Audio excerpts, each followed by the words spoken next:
နောက်ဆုံးသောကာလမှာသခင်ယေရှုဟာဒုတိယကြိမ်လူစားတိခံယူလို့ပြန်ကြွလာခဲ့ပြီးဖြစ်သည်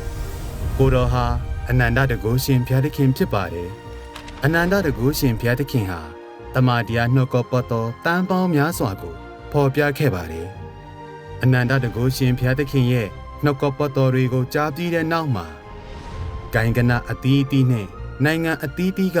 တမန်တရားကိုချစ်မြတ်နိုးတဲ့လူတွေကဒါဟာဘုရားသခင်ရဲ့အတန်တော်ဖြစ်တယ်ဆိုတာကို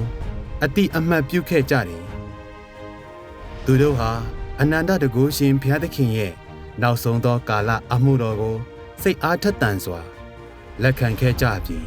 ကိုတော်ရဲ့ပလင်တော်ရှေ့ကိုပြန်လာခဲ့ကြပါပြီဒါဟာသခင်ယေရှုရဲ့နှုတ်ကပတ်တော်တွေကိုတိတိကျကျပြည့်စုံစေတာပါပဲ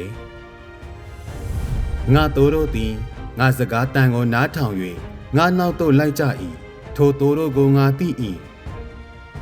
နိုင်ငံတော်ခင်ရဲ့အသင်းတော်ဘယ်လိုပေါ်ပေါက်လာသလဲဆိုတာမိတ်ဆွေတို့သိချင်ပါသလား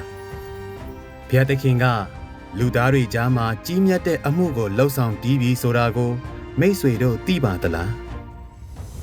နိုင်ငံတော်ဧဝံဂေလိတရားရဲ့ကြီးကျယ်ခမ်းနားတဲ့ကြံ့နှံ့မှုကိုမျက်မြင်ကိုယ်တွေ့ကြည့်ရှုလိုပါသလားခရစ်တော်ရဲ့နိုင်ငံတော်ဟာမြေကြီးပေါ်မှာဘယ်လိုအကောင်အထည်ပေါ်လာသလဲဆိုတာသိချင်ပါသလားခရစ်တော်ရဲ့နိုင်ငံတော်ရဲ့အစိတ်အပိုင်းတစ်ခုဖြစ်ချင်ပါသလား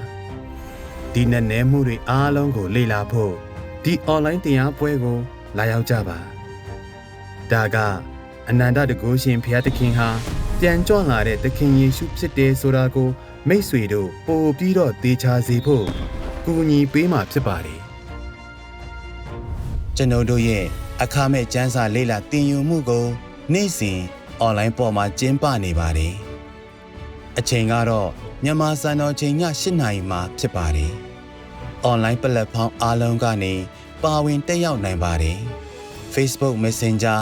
Viber တို့အပါအဝင်ဖြစ်ပါတယ်။ဒါမှမဟုတ်အသေးစိတ်အချက်အလက်များကိုပိုမိုသိရှိလိုပါက39 665 936 326ဤဖုန်းနံပါတ်ကိုဖုန်းခေါ်ဆိုနိုင်ပါတယ်။